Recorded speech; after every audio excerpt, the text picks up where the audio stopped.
You know, I don't think so. I've got some things I've been wanting to do for a while, and we've been building cars, we've been really busy. There's definitely a different direction I want to go, and here I can't do both. At 44, Aaron Kaufman is finally done staying quiet. For 14 years, he was the man behind the machines at Gas Monkey Garage. He was the one who slept in the shop, drove 3 hours a day, and built every car that made Richard Rawlings famous. But while the world watched what appeared to be a partnership, Richard was privately telling reporters something very different. Aaron was just an employee. Those were his exact words. So what truth has Aaron been sitting on all this time? And why is it only coming out now? Join us as Aaron Kaufman, at 44, finally tells the truth about Richard Rawlings. The man Richard couldn't build without. When Fast and Loud premiered on Discovery Channel in 2012, audiences didn't just tune in for the cars. They tuned in to watch Aaron Kaufman do what he did best. While Richard Rawlings cut deals and played the camera like a natural, Aaron was underneath the vehicles doing the actual work. Aaron was the one restoring cars destined for the graveyard, turning them into something remarkable on impossible timelines.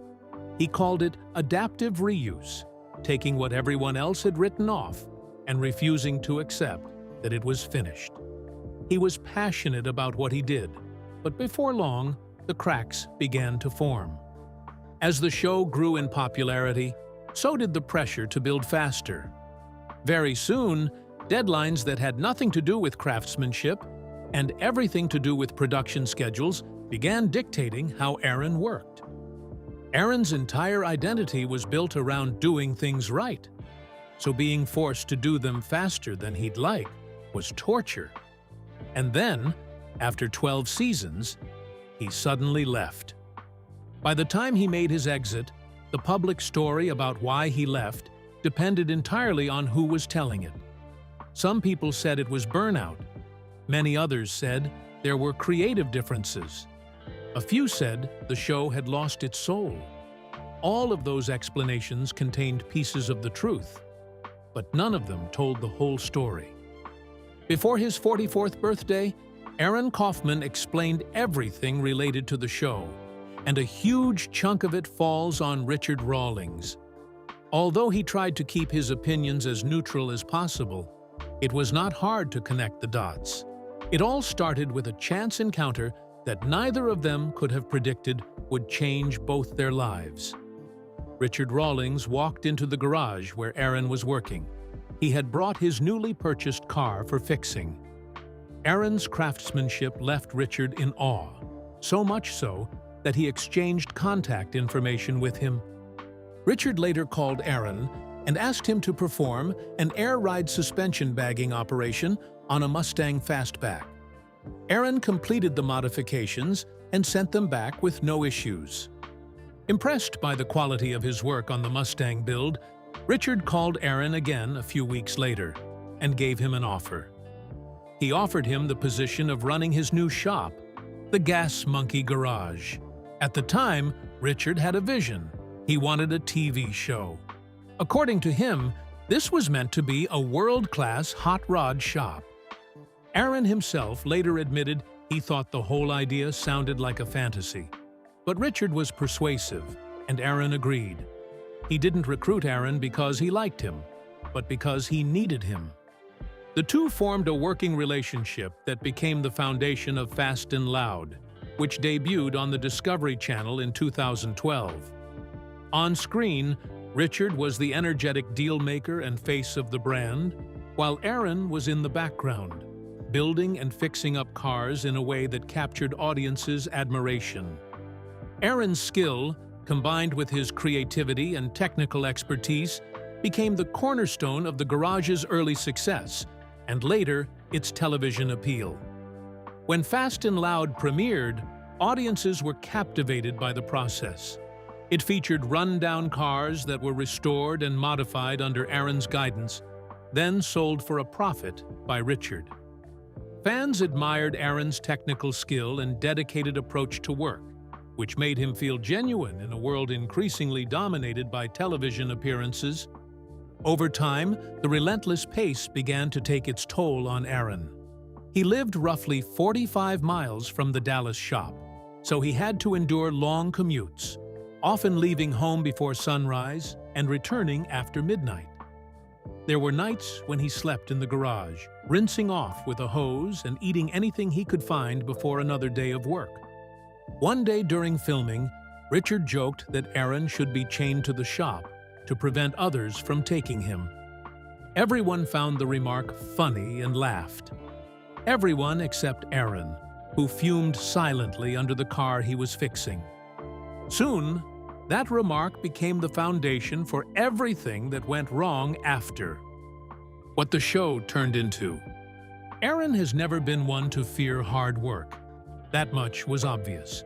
A person who spent his teenage years in a driveway at midnight, welding by lamplight, is not someone who wilts under pressure.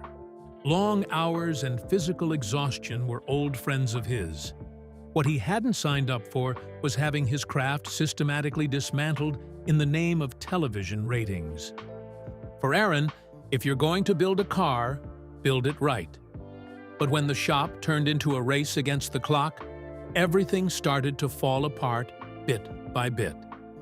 At first, it seemed like a fun challenge. Tight deadlines, fast builds, big reveals. But that wore off quickly.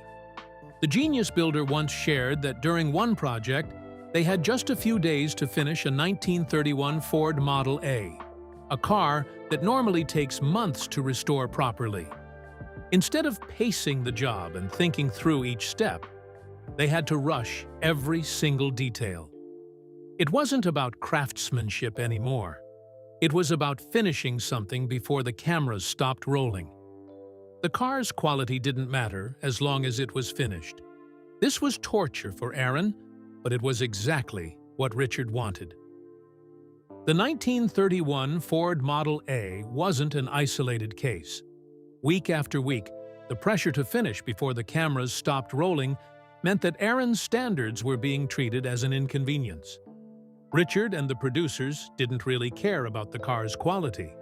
What mattered was whether it was done, and if it looked finished on screen, then it was done. They wanted every episode to end with a reveal. Some weeks, Aaron logged more than 110 hours. There are only 168 hours in a week. At 110, he was working 16 hours a day, every single day, with almost nothing left for sleep. Then he would go home exhausted, only to return the next morning to start over. There were nights he would fall asleep in his welding helmet and workshop wear, too tired to do anything else. For someone who loved his work, this was crushing and took a toll on his health. His work was being reduced to meeting deadlines rather than creating something remarkable. As if that wasn't enough, the pressure wasn't limited to Aaron alone.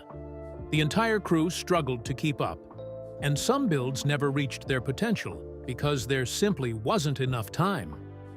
Aaron said that some of the builds they did for the show would have been truly amazing if they had had enough time. But rushing them didn't sit well with him. He didn't want his name on something that was slapped together just to beat the clock. Eventually, Aaron realized something. He was never going to get the time he needed at Gas Monkey. The show ran on tension and tight timelines. And even though that formula worked for TV, it was destroying his passion. And through all of it, he watched the show prioritize everything except the thing that mattered most to him. As Gas Monkey's profile grew, the presence of cameras inside the shop became constant. Producers arrived with scripts. They wanted reaction shots, manufactured tension, and sound bites that could be edited into drama. The actual process of building got pushed further and further into the background. Aaron once said the worst part was spending hours on something truly difficult, something he was proud of, and having none of it make it to air. The The cameras had been busy filming a staged argument or a cheap punchline instead. 5 years into the show, Aaron Kaufman watched exactly 3 episodes, the premiere and 2 from the Pikes Peak special, and only because a friend held a viewing party and cornered him into it. Out of more than 100 episodes built substantially on his labor, he had seen 3. He eventually explained why. If he watched the show and found himself hating how his work was represented, how his words were cut together, and how his relationship with Richard appeared on screen, he would have found it impossible to keep showing up.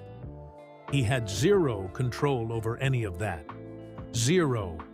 The editing, the framing, the narrative, all of it happened without him. So he made a choice early on not to watch, because watching would have broken something in him that he couldn't afford to have broken. He still had cars to build, but something happened that almost made him quit on the spot. They tried to own him. People who watched Fast and Loud often assumed Aaron Kaufman and Richard Rawlings were friends, close ones even. What the audience didn't know was that when the cameras shut off, they went their separate ways. Every single time. In 2014, a few seasons into Fast and Loud, Aaron decided he wanted to shave his beard. As a courtesy, he mentioned it to the producers in advance. A matter like that would most likely draw a few remarks and maybe a laugh. But nothing could be further from the truth. They refused. The producers didn't try to negotiate, they just gave him a flat, firm no. Aaron was not allowed to shave his own beard. Aaron, or anyone for that matter, probably thought they were joking, but they weren't. They were completely serious about controlling something as basic as his own face. Aaron later explained his stance in a calm, matter-of-fact way. He said he didn't react well to being told he couldn't do something to his own body. If they wanted him to keep the beard for the show, all they had to do was ask. But if they insisted on telling him no, he'd walk straight to the nearest drugstore, buy a razor, and shave it on camera while everyone watched. It was only then that the producers realized he wasn't joking. They softened their stance and asked nicely. Aaron agreed to keep it.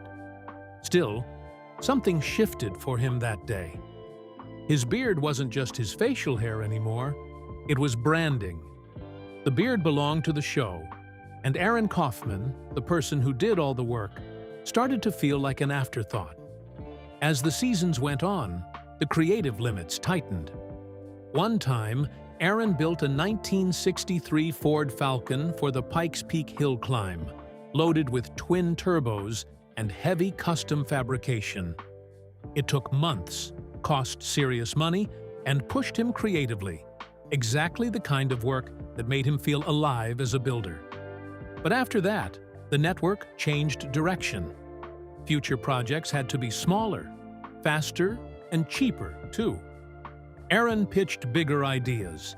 He went so far as to pitch an EcoBoost-powered De Tomaso Pantera, a complex build that would have required at least 12 weeks of heavy fabrication and custom engineering. The producers promptly rejected it. They believed it was not only too expensive but also too slow. After that, every ambitious plan he brought forward met the same fate. For someone known as one of the strongest builders in the entire state, it started to feel like wasted potential. Meanwhile, Richard was thriving on the chaos. He loved the tight deadlines that seemed impossible to meet, not minding the fact that someone else was sweating it out. The faster things moved, the more energized Richard appeared. But Aaron thought differently. He valued time, precision, and meaningful craftsmanship. Both men were stuck working side by side while pulling toward completely different goals, and the tension grew harder to ignore. By 2016, Aaron finally stopped pitching new ideas completely. Although he still showed up, he only built what he was told and played his part on camera. But the excitement that once drove him was fading. Earlier, his interviews showed genuine enthusiasm, but in later interviews, he was just a man trying to get through another shoot day. His friend Scott watched the change happen up close and later said that while people respected Richard's business instincts, very few actually enjoyed working with him, and by then, everyone could feel the strain inside the garage. By late 2016, Aaron started pulling away slowly, and by 2017, he had to make a huge decision to save himself and his career. He also had to prove to himself that he could succeed with or without Richard Rawlings or Gas Monkey Garage. So he left, and he almost regretted that decision. Going solo. After Aaron left, Richard told reporters that Gas Monkey was stronger than ever. He said that the shop felt calmer and things were easier now. Those comments stung many fans who had come to love Aaron's presence on the show.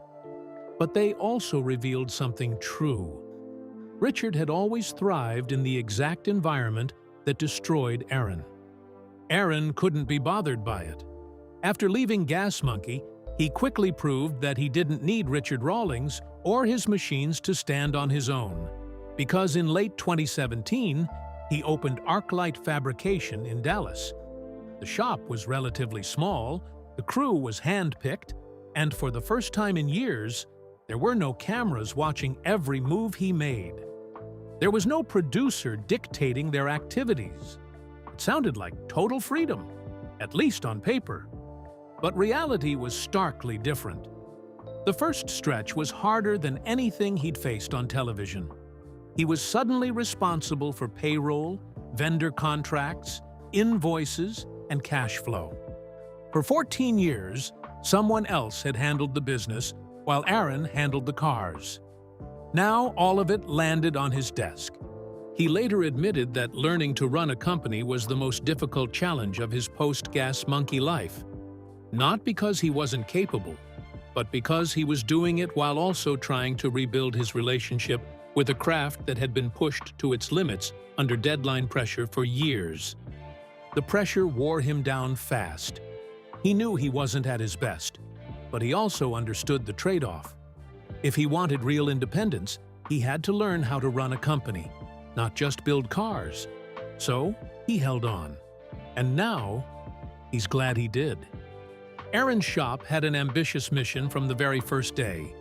He focused on classic Ford F-100 trucks and aimed to create a complete parts ecosystem. The goal was to make it possible for someone with limited experience to order everything needed to build a full truck, all from one place. Without the glitz and glamour of television, Aaron made it work. He got his own discovery show, Shifting Gears with Aaron Kaufman, which premiered in March 2018. The format was different from Fast and Loud in ways that showed everything Aaron had wanted from television, but never had. The ratings didn't match his old show's numbers, and after 2 seasons, Discovery couldn't continue with it. But Aaron was fine with that. He had already spent 12 seasons building something that someone else profited from. 2 seasons of building something he actually believed in, on his own terms, was worth considerably more to him.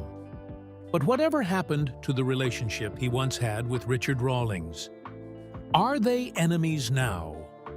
To this day, people still ask what Aaron Kaufman and Richard Rawlings really are, friends or enemies. The honest truth is that they are neither. They are not enemies who despise each other from a distance, and they're not friends who check up on each other. They are just 2 men who built something significant together, burned through more than a decade in the process, and came out the other side with very little left to say to each other. Aaron himself put it plainly. He said they simply don't have much of a rapport anymore. Not that it soured into open hostility, or that there was a final blow-up that ended everything. Whatever they had built together just faded away. Richard moved on quickly after Aaron left. After his interview, where he said the show was stronger after Aaron left, he went quiet on the matter. For his part, Aaron handled everything with a restraint that was either deeply mature or kind of devastating, depending on how fans read it. He gave interviews, but he never once publicly attacked Richard by name. He never cataloged grievances for a sympathetic audience. He had his own platform, but he never used it to settle scores. When pressed, he returned to the same measured answer every time. According to him, they saw the world differently. They had different values, different goals, and different ideas about what mattered. Fans still recognize him at car shows and ask about Fast and Loud, and he talks about it with an open heart. Even though it pushed him to his limits, the show undeniably changed his life. Richard continued Fast and Loud with new staff until the series ended in 2020. He kept building Gas Monkey into a widely recognized brand, leaning into the style and pace that had made the show popular. Now at 44, Aaron Kaufman is exactly who he always was before the cameras found him: a builder and a problem solver. He is still someone who measures twice and cuts once. He would rather do something right in obscurity than do it wrong in front of millions. Richard Rawlings got his empire. Aaron got his life back. And looking at where each of them is now, it's hard to argue that Aaron made the worst choice. Did Richard's show end because Aaron left? And does Aaron even need television? Or is he better off working for himself? Share your thoughts with us in the comments section. Remember to like, share, and subscribe for more. Also, click the next video showing on your screen. You will enjoy it.